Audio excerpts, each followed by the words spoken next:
গুড়া পরিষ্কার করতেছি তো গুড়ার ভিতরে যে ময়লা হয়ে গেছে এই যে অবস্থা কি একদম ওই যে খ্যার খাওয়ালি খ্যারের ভিতরে দেখা যায় কি খ্যারের যে মাটি থাকে কিছু কিছু অংশ ধুলাবালি থাকে তো সেই ধুলাবালি যে নিচেরটা খাইতে চায় না এই সর পরিষ্কার করে দেবো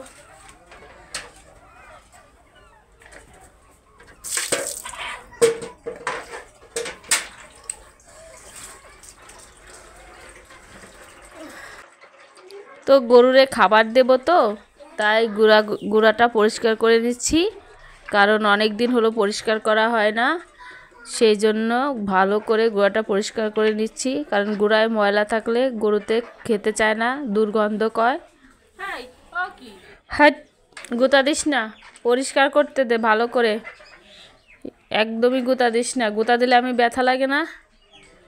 এই তো পরিষ্কার করা হয়ে গেছে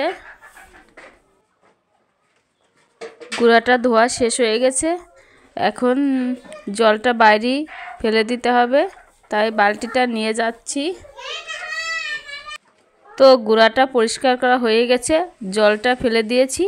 এখন গরুরে খড় কেটে খাবার দেব এখন খড় কাটবো খড় কেটে গরুকে খাবার দিতে হবে তো খাবার দিতে অনেকটাই বেলা হয়ে গেছে আজকে এদিকে ওদিকে এটা সেটা করতে করতে অনেকটাই বেলা হয়ে গেছে কারণ এখন বর্ষা মৌসুমীর ধান এসেছে বাড়িতে সেই সব নিয়ে একটু ব্যস্ত আছি তার জন্য খাবার দেওয়া দেরি হয়ে গেছে আর তোমরা তো জানোই বন্ধুরা মেয়েদের অনেকটাই বেশি কাজ থাকে কারণ সকালে রান্না বান্না থাকে তারপর ছাগল গরু তারপরে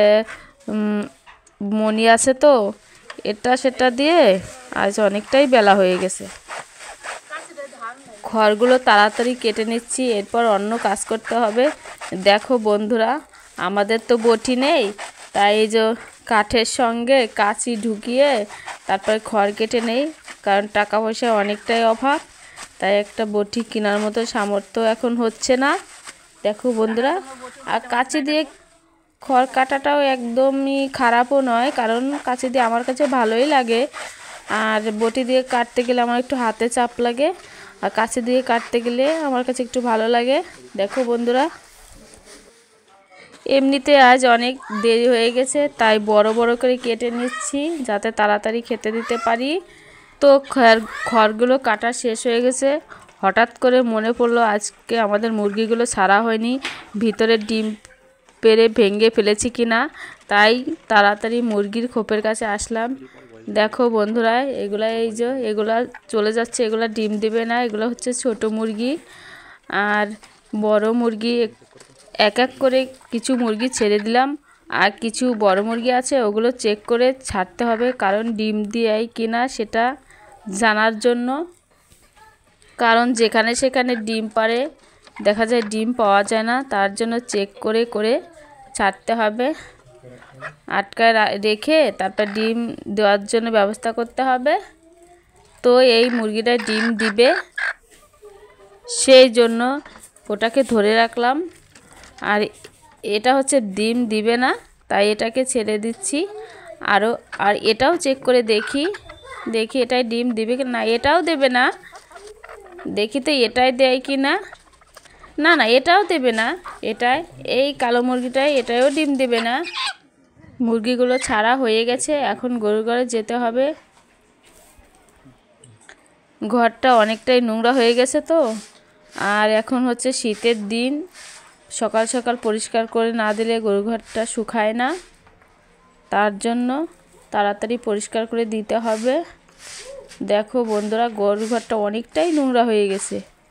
আর গরুর ঘরে আসলে দেখা যায় কি গায়ে শুধু গোবর লাগে তাই কাপড়টা ভালো করে গুছিয়ে নিয়েছি চুনা কাদায় একদম গরুর ঘরের অবস্থা একদমই খারাপ হয়ে গেছে তাই এখন আর ধোয়া সম্ভব না ভাবছি ভালো করে ঝাড় দিয়ে দেই শুকনো ভাবে ঝাড় দিয়ে দেই বারবার দেখা যায় ঝাঁটা দিয়ে নেড়ে দিলে পরে দেখা যায় তাড়াতাড়ি শুকায় যাবে শীতের দিন তো এখন দেখা যায় ধুলে পরে তাড়াতাড়ি শুকাবে না, সেই জন্য ধুলাম না। এমনিতেই শীতের সকালে রোদ্দুর উঠে অনেক পরে, সেই জন্য প্রতিদিন ধোয়া সম্ভব হয় না। হাই বন্ধুরা, ঘরটা এখন মোটামুটি ঝাড় দেওয়া হয়ে গেছে। এখনে খড় কেটে গরু ঘর ঝাড় দিয়ে এখন আমি অনেকটাই হাঁপিয়ে গেছি, তাই একটু জিরিয়ে নেই, কাপড়টা ভালো করে একটু গুছিয়ে নেই। উফ, গরম, অনেকটাই গরম লাগছে। এখন গরুর গুড়ায় খড়গুলোকে দিয়ে দিচ্ছি। দেখো বন্ধুরা, এই যে খড়গুলো দিয়ে দিচ্ছি, অনেকটাই বড় করে কেটেছি। জানি না গরুতে আজকে খাওয়া পছন্দ করবে কিনা। তো যে যেখান থেকে আমার এই ব্লগটি দেখছো, লাইক দিয়ে আমার পাশে থেকো আর চ্যানেলটি সাবস্ক্রাইব করে দিয়ে আমার সবসময় আমার সাপোর্ট করো প্লিজ বন্ধুরা। তোমরা যদি আমার একটু সাপোর্ট করো তাহলে আমি এগিয়ে যেতে পারবো, কারণ তোমাদের সাপোর্ট ছাড়া তো আমার কোনোভাবে এগোনো সম্ভব নয়। তোমাদের আশায় আমার এই চ্যানেলটি খোলা, প্লিজ বন্ধুরা সবসময় আমার পাশে থেকো দয়া করে। তো দেখো বন্ধুরা, এখন আমি পাম্প দিয়ে জল দিয়ে খড়গুলো ভালোভাবে ভিজিয়ে দিচ্ছি।